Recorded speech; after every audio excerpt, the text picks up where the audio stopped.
everyone, welcome back to Frame of Mind. My name's Anita. If you're new here, make sure you like and subscribe.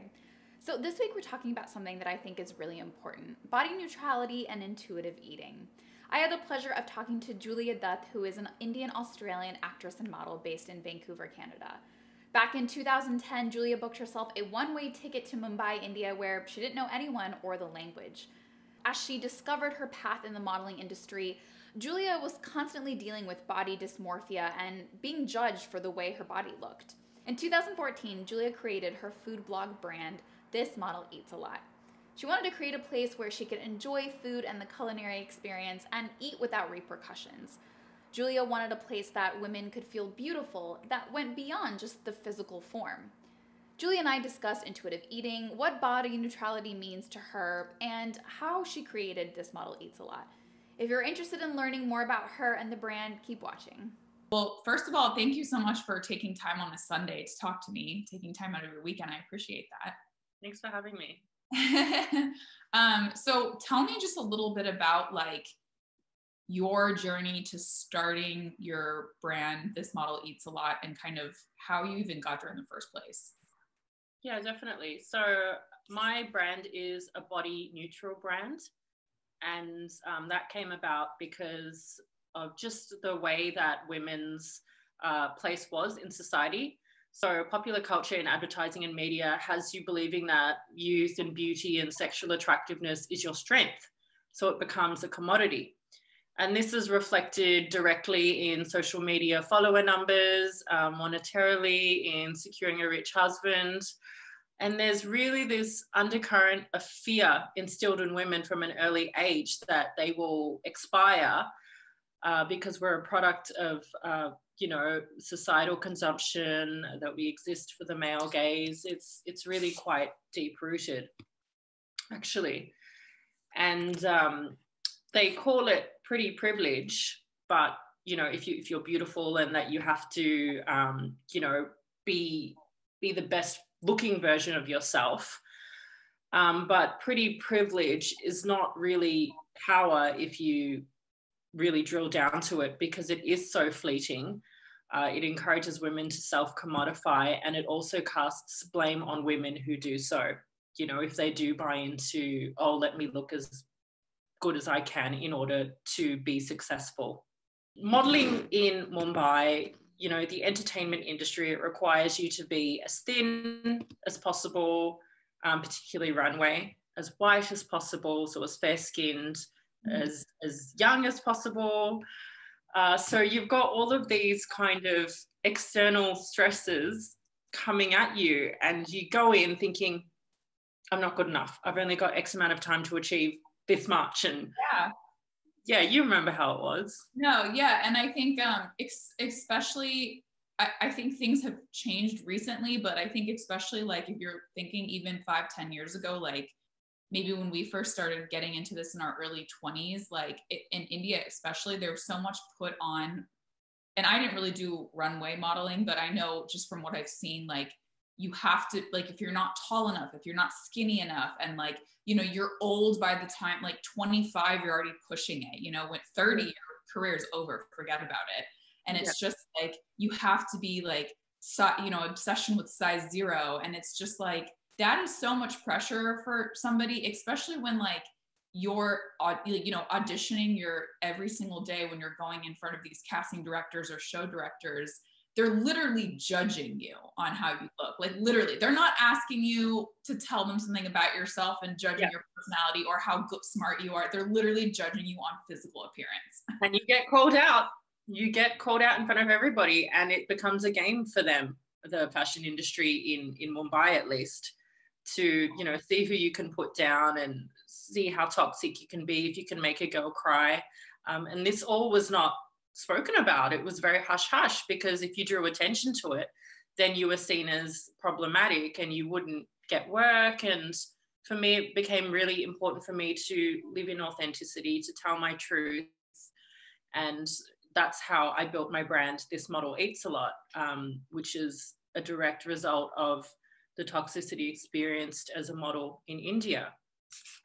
When you were modeling, like when you first got there, did you expect this, or like were you shocked when you were told these things? Like how did you kind of feel when you were first starting out?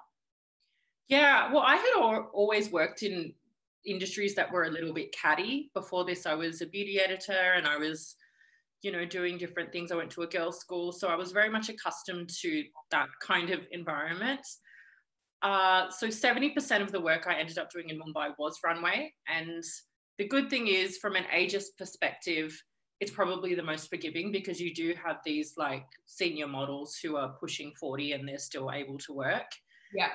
From a sizist perspective, it's just so overwhelming. And I think when I first went to my agency, my international agency, to see them and see if they would sign me, they pointed out, are you going to get your upper lip done?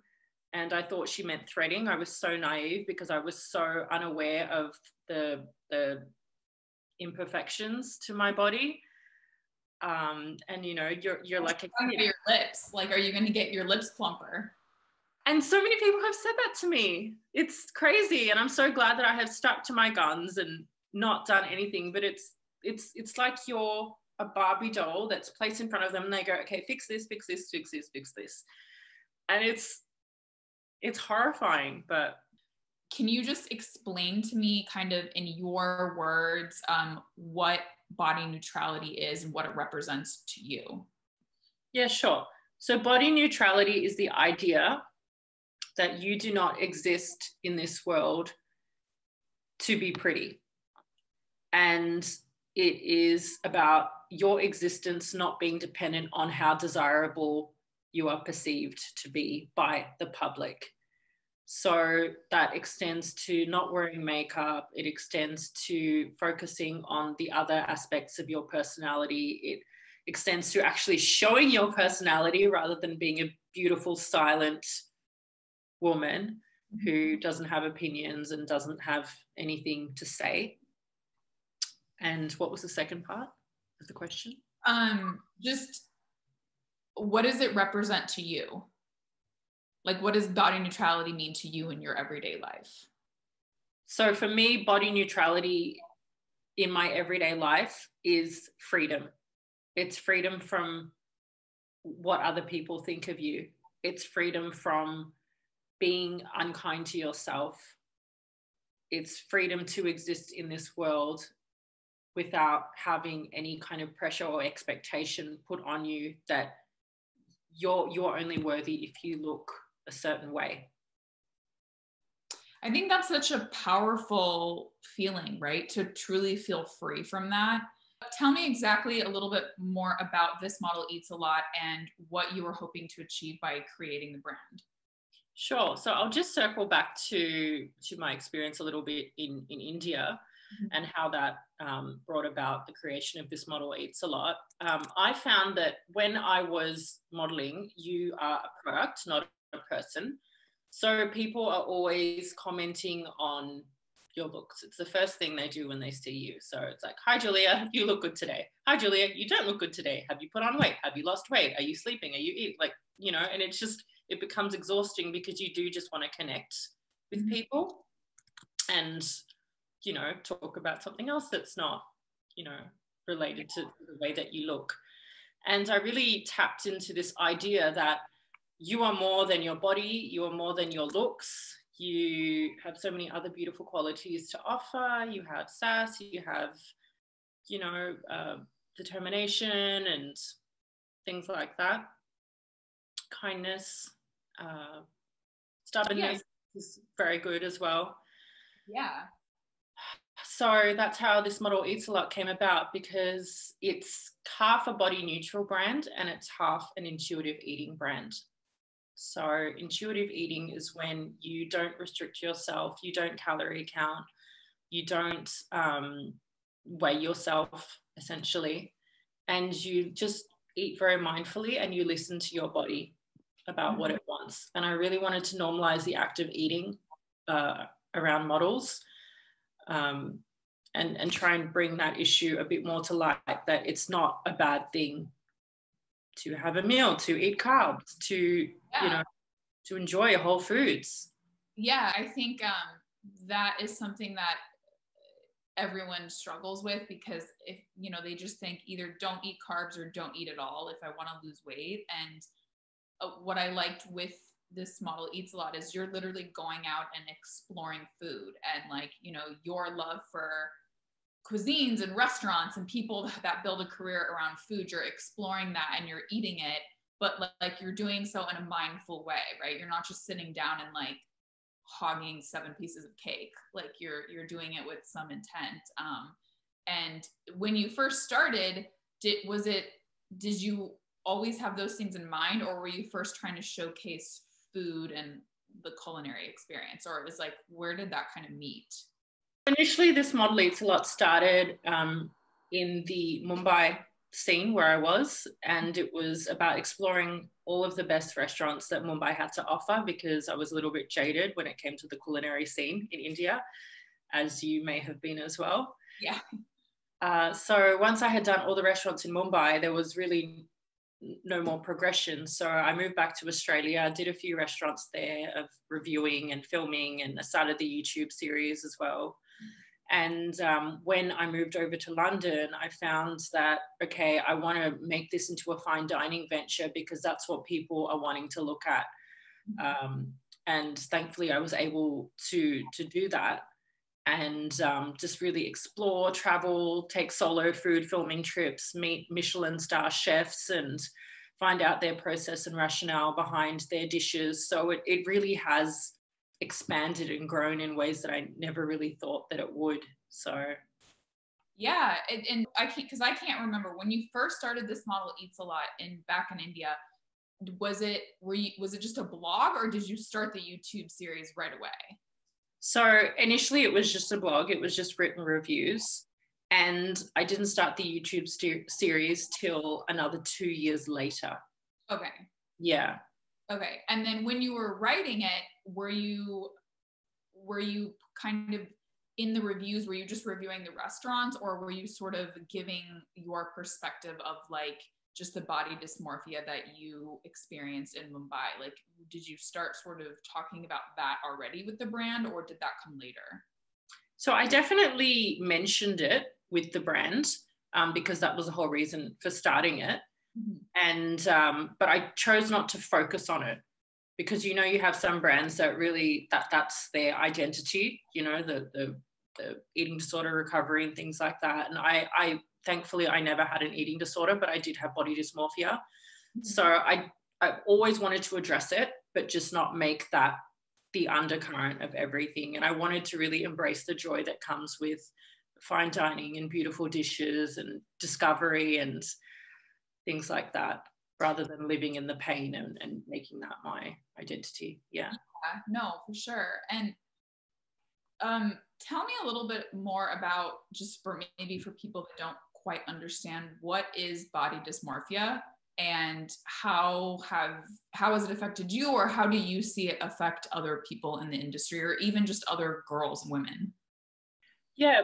So body dysmorphia is when you look in the mirror and what is reflected back at you is something that is bigger or worse than how you think it looks.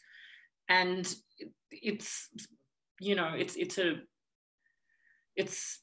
very, very prevalent among models, because we are constantly judged by the size of our waist, of our hips. You know, you have to fit within these constraints of, 34, 24, 34. And you're always hyper aware of any extra bit of like skin that you might have. And so that still is with me to this day. I've never been able to completely get rid of it. And it's almost like you take a photo of yourself and you think, oh, I don't look good. But then I make sure I don't delete that photo. And then I look at it maybe like a month or 2 months later and I say, oh my God, there was nothing wrong with me. I was actually really thin then. You know, what was the issue? I remember experiencing that before, like just even photos from a couple of years ago. Like sometimes your iPhone will say on this day in 2016, it reminds you, and I'll look at these photos and I'll be like, wow, I was a lot thinner than I thought I was, or I looked like, I'm just like, oh, like I'm looking at it with different perspective. But then I remember how I felt then and thinking like, oh, I could lose like 5 pounds, or I could do this. And it's like, actually in reality, like later, I'm like, there was nothing wrong with me, you know? And it's just like, I guess it's like you have these goggles on where you're seeing everything expanded and bigger than in reality than it really is. And I know like that, I'm sure that can just get so heightened and just really get out of control, especially if your job every day is to be constantly judged by the way you look. No, absolutely. It's definitely something that we have to learn to navigate as women. But what I have found, and this ties into body neutrality, I feel like they're all interlinked, you know, body dysmorphia, body neutrality, intuitive eating. I've been practicing being unattractive and, you know, turning on my ugly face, you know, because that instantly takes the pressure off having to be presentable and being able to play around with your looks. I limit my makeup usage. To be honest, I'm just really lazy. But yeah, body neutrality tells you that, you know, you don't have to be looking beautiful all the time, and pretty is not the rent that you pay to exist in this world. How do you find like with today? Cause like back when we were both in Mumbai, like Instagram wasn't a thing. I don't even think I had an Instagram until I moved back and I was living in LA. Or at least it wasn't as popular as it is now. But now with Instagram, with TikTok, with the amount of filters, and I've heard people tell me that, like, you know, I'm not sure what the industry and the scene is like in Vancouver, but in LA is like, people are starting to look like these ridiculous filters with giant lips, you know, and it's like, it's like social media has created this like fake image that you're trying to attain with like really tiny waists and really fake lips and like your skin looking like it has no pores. And it's just like, if anything, I think it's like almost worse than it used to be, because we weren't constantly looking at our phones, and at the tip of our fingers were hundreds of thousands of other girls. And, you know, it's sometimes it's hard to remember that Instagram is just a very curated part of someone's life. Like they probably spent a lot of time editing and doctoring up that photo.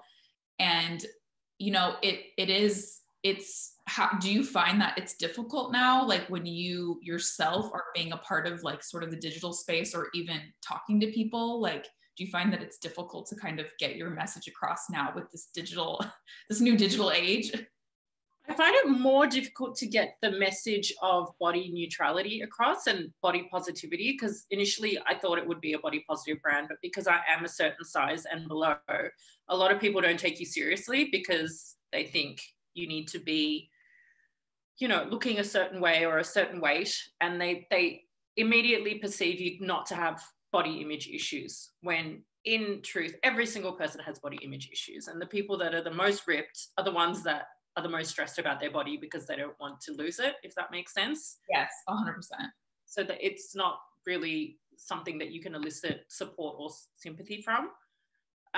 But if we really drill down to, you know, the Instagram thing of having to look a certain way, we can see that in certain cultures, beauty is a way out of poverty.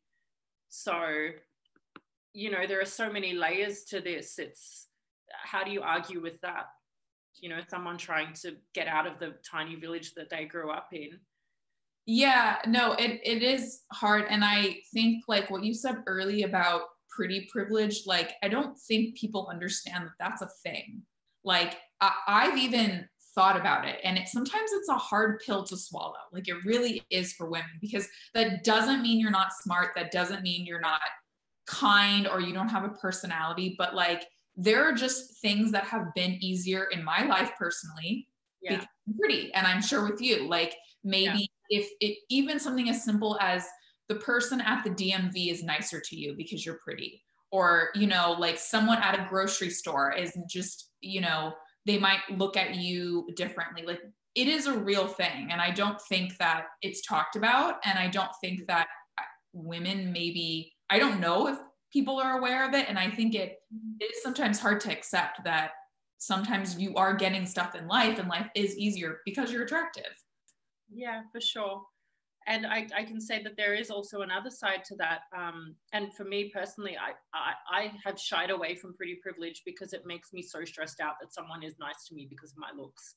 Like I was never able to connect the dots. And for me, what I have wanted my whole life is just to be loved for who I am, you know, for my personality and for my silliness and things like that. And that really came to like the, you know, it reached a crescendo when modeling, because I was like, I don't want to be valued for my looks. So it was me pushing that away, and still in my daily life, you know, I try and let my personality shine. Yeah, and I think there's always two sides to argue with that, you know, and I'm not, of course, like if you work really hard for your body, like no one's saying that you shouldn't be proud of it, or even if you want to take a picture, like yes, like that that is part of who you are and you should be proud of it, but that's not all of who you are, you know. And I think that's maybe where the difference is coming, is like we're not saying, we're not, you know, like that, no, boo attractive people. It's like that isn't just all of who you are. That's just one little layer of that. And, you know, of course, like having a ripped body or being in great shape takes a lot of work, you know, like keeping up with, nobody rolls out of bed and looks all put together, you know, whether it's maintaining your skin, your hair, your diet, like all of that takes work. And, you know, you should applaud and commend people that put work. If that's what you want to do because it makes you happy and you feel like you want to do that, that's amazing, you know, but that isn't all of who you are. And you know, you shouldn't, one day you might be older, your skin might not look the same, your hair might be gray, and you should still be able to feel proud of who you are and beautiful and know that you're valued more than just these physical attributes. Absolutely. And I encourage everyone who follows this model Eats a Lot to really tap into that other side of themselves that's not looks focused. Now, including the intuitive eating process in your everyday life, how have like, and you know, and by this I mean like you're not counting calories, you're not like, oh, I can only have this much carbs, I have this. How have you noticed it change yourself and just your body? I think definitely my mental health has improved so much. It's just, you know, I have reached delusional levels of self-love because I do a whole bunch of practices to constantly fortify this and every day be working on it. And I do that with no guilt at all, because I do truly believe that we humans are put on this earth to understand ourselves first and foremost, rather than rushing out to find a partner who's going to complete us, because that's never going to happen. And, you know, if you're this empty, vacuous hole, no amount of someone else telling you, you look pretty, you look good, you're thin today, you're great, that's never going to fill you up. What advice would you give to people that want to try to implement this into their life? Like if there's one or two things that they can do every day in their daily lives to just start kind of loosening up a little bit. For me personally, I found letting go of makeup all the time was the first step. I'm not anyways someone who wears a lot of makeup anyway, but doing that, practicing, you know, maybe just wearing lipstick for the day, or, you know, your one thing. Like I like doing my hair, so I feel that kind of completes my look. I also try to take silly selfies, get comfortable with the idea of, you know, you not being a beautiful, pristine doll that everybody has to look at it and admire. And it's directly tied to becoming friends with yourself as well, because, you know, your best friend you'll accept at any point, not just when they're done up. You'll see them crying and you'll see them vulnerable and you'll want to help them, and you won't expect them to be looking beautiful in those moments. So it's really about strengthening that. And there are some great resources that are now available, and a couple of books and things that I highly recommend by body neutral activists that I can definitely, you know, link to. Yeah, I can share those in the video description, because I think it would be great for people to, if they want to read more and kind of understand more about body neutrality. Because I don't think you hear it talked about as much, like body positivity a lot, but like I think until I kind of heard you talking about it, I wasn't quite sure exactly what that was. And Yeah. It's a fledgling movement for sure. I think body positivity has kind of taken over, but this is the next deeper layer after body positivity. What is kind of your hope or your goal with your brand? Like, what are you hoping to achieve, and what takeaway do you really want people to get from This Model Eats a Lot? So I had a plan last year, and that was to visit as many 2 and 3 Michelin star restaurants as possible. That didn't actually eventuate, and thankfully it didn't, because everything's shut down now. But I definitely want to jump back on that train once everything opens back up again, get the YouTube restarted, and just give a little bit of light to restaurants that deserve it and that haven't gotten as much exposure. I have merchandise as well for This Model Eats a Lot. I have the shirts, so I'm extending the brand line for that. And really just be a voice for body neutrality in the media, in digital media, and be a voice for women who feel like all they have is their looks and their body, and that they are a commodity. I think it's really awesome what you're doing, and like being a pioneer for body neutrality and starting this awareness with your brand, especially as someone who was a model and who faced these things. I think it's really awesome, and I'm really happy that you shared all these wonderful things with me. Thank you so much, and thanks for having me, Anita. I really enjoyed it. Thank you guys so much for watching. I hope you enjoyed what Julia had to say. If you want to keep up with This Model Eats a Lot, I've linked her social media below, so make sure you like and subscribe.